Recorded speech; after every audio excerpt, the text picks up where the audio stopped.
ഇന്നത്തെ ലഞ്ച് പൊതിയിലുള്ള എൻ്റെ സ്പെഷ്യലായിട്ടുള്ള ഐറ്റമാണ് ഈ ഇരിക്കുന്നത് കേട്ടോ. ഇത് ഇന്നലെ പറിച്ച് വെച്ച ചുണ്ടക്കയാണ്. രാത്രി ആയതുകൊണ്ട് നമ്മൾ തോരൻ വെക്കാനൊന്നും പോയില്ല കേട്ടോ. തോരൻ വെക്കണമെങ്കിൽ തന്നെ കുറച്ച് പണിയുണ്ട്. ഇത് ഇതേപോലെ നമ്മുടെ അമ്മയിലൊക്കെ ഇട്ട് ഒന്ന് ചതച്ചൊക്കെ എടുത്ത് അതിൻ്റെ അരിയൊക്കെ കളഞ്ഞ് കഴുകി വൃത്തിയാക്കി എടുത്തതിന് ശേഷമൊക്കെ തോരൻ വെക്കാൻ പറ്റും. കുറച്ച് മെനക്കെട്ടാലും നല്ല രുചിയോട് കൂടിയ അടിപൊളി ഒരു നാടൻ വിഭവം കഴിക്കാം. അപ്പോൾ നമുക്കേ ഇത് കല്ലിൽ വെച്ച് ഒന്ന് ചതച്ചെടുക്കാം കേട്ടോ. ക്ഷമയോടുകൂടി ചതച്ചില്ല എന്നുണ്ടെങ്കിൽ ചുണ്ടയ്ക്ക് തെറിച്ച് അപ്പുറത്തും ഇപ്പുറത്തും പോകാനൊക്കെ സാധ്യതയുണ്ട്. അത് തെറിച്ച് മൂന്തയ്ക്ക് വീഴാനും സാധ്യതയുണ്ട് കേട്ടോ. അപ്പോൾ നമ്മൾ വളരെ പതുക്കെ ചെറിയ ഇതായിട്ട് ഒന്ന് ഇങ്ങനെ ചതച്ച് ഒക്കെ എടുക്കണം. ഇത് വെറുതെ തോരനാക്കി കഴിഞ്ഞാൽ രുചിയില്ല എന്നല്ല, ഉണ്ട്. എന്നാലും നമ്മുടെ ഉരുളക്കിഴങ്ങും ഒരു സവാളയും ഒക്കെ ഇട്ട് കഴിഞ്ഞാൽ നല്ല രുചിയാണ് കേട്ടോ. നല്ല ടേസ്റ്റും കൊഴുപ്പും ഒക്കെ കിട്ടും. അപ്പോൾ നമ്മൾ ചുണ്ടയ്ക്ക ചതച്ചെടുത്തിട്ടുണ്ട്. അത് ചട്ടിയിലോട്ട് ഇട്ടിട്ട് നമ്മൾ വെള്ളമൊക്കെ ഒഴിച്ച് ഇതേപോലെ ഞെരടി എടുക്കണം. വെറുതെ കൈയിട്ട് അലമ്പി കഴുകി കഴിഞ്ഞാൽ അതിനകത്തുള്ള ആ അരി പോവില്ല കേട്ടോ. അരി പോയില്ല എന്നുണ്ടെങ്കിൽ ചെറിയൊരു കയർപ്പുണ്ടാകും തോരൻ വെക്കുമ്പോൾ. പക്ഷേ മുഴുവൻ അരി പോയി കഴിയുമ്പോൾ നല്ല രുചിയാണ് കേട്ടോ. അപ്പം നമ്മളിതാ പാത്രത്തിൽ നമ്മുടെ കഴുകി വൃത്തിയാക്കി അരിയൊക്കെ കളഞ്ഞ് നമ്മുടെ ചുണ്ടയ്ക്ക് റെഡിയാക്കി വെച്ചിട്ടുണ്ട്. ഞാൻ ഇതിനൊപ്പം ചേർക്കാനായിട്ട് എടുത്തത് 2 ഉരുളക്കിഴങ്ങാണ് ആയിരുന്നു കേട്ടോ. ചെറിയ ഉരുളക്കിഴങ്ങ് ആയതുകൊണ്ട് 2 എടുത്തു. പിന്നെ ഒരു സവാളയും 2-3 പച്ചമുളകും നമുക്ക് എരിക്കനുസരിച്ച് എടുക്കാവേ. പച്ചമുളകിന് പകരം കാന്താരി മുളക് ചതച്ചിട്ടാലും നല്ല ടേസ്റ്റാണ് കേട്ടോ. അപ്പം ഞാനിത് ഈ ചട്ടിയിലാണ് കേട്ടോ തോരൻ വെക്കുന്നത്. അപ്പോൾ നമ്മൾ ചട്ടിയിലോട്ട് ഈ ചുണ്ടയ്ക്ക അങ്ങോട്ട് ഇട്ട് കൊടുക്കാവേ. നമ്മൾ അടുപ്പത്ത് വെച്ചില്ല, അടുപ്പത്ത് അരിയൊക്കെ കിടക്കുന്നത് കൊണ്ട് അടുപ്പൊഴിവില്ലായിരുന്നു. അപ്പോൾ ഞാനതുകൊണ്ട് ഗ്യാസിൽ വെക്കാൻ തീരുമാനിച്ചു. ഗ്യാസിൽ ചട്ടി വെക്കുമ്പോഴത്തേക്കിനും ചൂടായി വരാൻ ഒന്ന് താമസിക്കുമല്ലോ, അത്യാവശ്യം കട്ടിയുള്ളൊരു പാത്രമല്ലേ. അപ്പോൾ നമ്മൾ ചുണ്ടയ്ക്കയിലോട്ട് നമ്മൾ അരിഞ്ഞ് വെച്ച നമ്മുടെ ഉരുളക്കിഴങ്ങും സവാളയും കൂടി ഇട്ടു.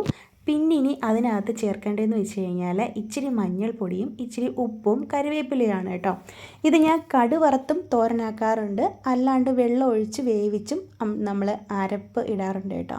എങ്കിലും കുറച്ചുകൂടി ഹെൽത്തി ആയിട്ട് എനിക്ക് തോന്നുന്നത് വെള്ളം ഒഴിച്ച് ആ വെള്ളത്തിൽ കിടന്ന് ഇത് വെന്ത് എടുക്കുന്നതാണ്. അപ്പോൾ നമ്മൾ കടുക് വറുത്ത് വഴട്ടിയൊക്കെ എടുക്കുമ്പോൾ ഒരുപാട് എണ്ണയൊക്കെ ചിലവാവുകയൊക്കെ ചെയ്യുമല്ലോ, ഒരുപാട് എണ്ണമയവും ഇതിനകത്ത് വരും. അപ്പോൾ അതിനേക്കാളിലൊക്കെ കുറച്ചുകൂടി നല്ലതാണ് എനിക്ക് തോന്നിയത് അങ്ങനെ വേവിച്ചെടുക്കുന്നതാണ്. അപ്പോൾ നമ്മൾ ഉപ്പും മഞ്ഞളും ഒക്കെ ചേർത്ത് അങ്ങോട്ട് വെച്ചു. അടുപ്പത്ത് വെച്ചില്ല, അതിന് മുന്നേ നമ്മളിന്ന് മുട്ട കൂടി വറുക്കുന്നുണ്ട് പുഴുങ്ങിയിട്ട്. അതുകൊണ്ട് നമ്മൾ സ്വന്തം കോഴിയിട്ട് നമ്മുടെ 3-4 മുട്ട എടുത്ത് നമ്മൾ ചട്ടിയിൽ പുഴുങ്ങാനൊക്കെ ആയിട്ട് വെച്ചു. അപ്പോൾ മുട്ട പുഴുങ്ങാൻ വെക്കുന്ന സമയത്ത് ഇതേപോലെ ഉപ്പിട്ട് പുഴുങ്ങുന്നത് നല്ലതായിരിക്കും കേട്ടോ. തോട് പൊളിച്ചെടുക്കാൻ എളുപ്പമായിരിക്കും. പിന്നെ ആ മുട്ടയ്ക്കകത്ത് ഒരു ചെറിയ ഉപ്പിൻ്റെ രസവും പിടിച്ചിരിക്കും.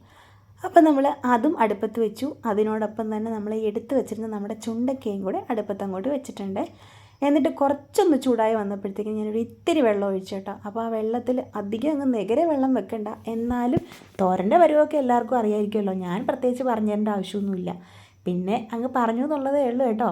അപ്പോൾ ഒരിത്തിരി വെള്ളവും കൂടി വെച്ചിട്ട് അതൊന്ന് അടച്ച് വെക്കാം. അപ്പോഴത്തേക്കും നമ്മുടെ മുട്ടയൊക്കെ ഇവിടെ തിളച്ച് തുടങ്ങിയിട്ടുണ്ട് കേട്ടോ.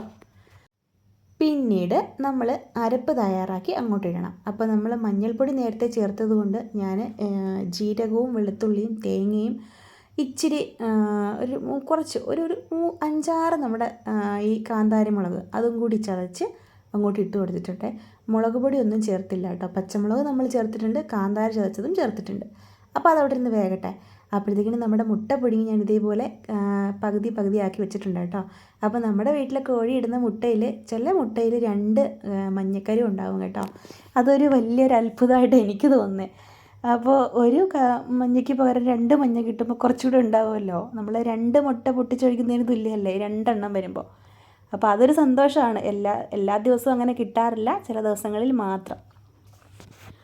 അപ്പോൾ നമ്മൾ അതിനകത്തോട്ട് ഉപ്പ് ഞാൻ പിന്നീടാണ് കേട്ടോ ചേർത്തത്. ഇതിനകത്തിപ്പം മഞ്ഞൾപ്പൊടിയും മുളക് പൊടിയും മാത്രമേ ഞാൻ എടുത്തുള്ളൂ. പിന്നെ കുറച്ച് ഉപ്പും കൂടി അതിനകത്ത് ഞാൻ വിതറിയായിരുന്നു, അത് ഞാൻ ആദ്യം മറന്നു പോയിട്ടാട്ടോ.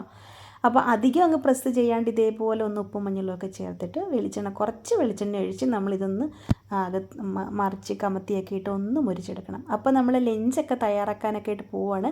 അപ്പോൾ നമ്മുടെ തോരനും റെഡി ആയിട്ടുണ്ട് ഇവിടെ കേട്ടോ. ഇനി ലഞ്ച് പൊതി കെട്ടുക എന്നൊരു കർത്തവ്യം മാത്രമേ ഉള്ളൂ. അപ്പോൾ നമ്മുടെ ഇന്നത്തെ ലഞ്ച് പൊതിയിലെ ചോറും കോവയ്ക്ക മെഴുക്കുവരട്ടിയും നമ്മുടെ ചുണ്ടയ്ക്ക തോരനും തേങ്ങാ ചമ്മന്തിയും മുട്ട വറുത്തതും ഉണ്ടായിരുന്നു കേട്ടോ. മുട്ട പൊരിച്ചതല്ല, മുട്ട വറുത്തതാണേ. അപ്പോൾ എനിക്ക് ഇതിനോട് വലിയ താല്പര്യമില്ല കേട്ടോ, എന്നാലും ഞാനിത് ഇങ്ങനെ അങ്ങ് ഉണ്ടാക്കി എന്നുള്ളതേ ഉള്ളൂ ഈ മുട്ട. അപ്പോൾ ഇത്രയേ ഉള്ളൂ കേട്ടോ. ഇഷ്ടമായാലേ ലൈക്ക് ചെയ്യാൻ മറക്കല്ലേ.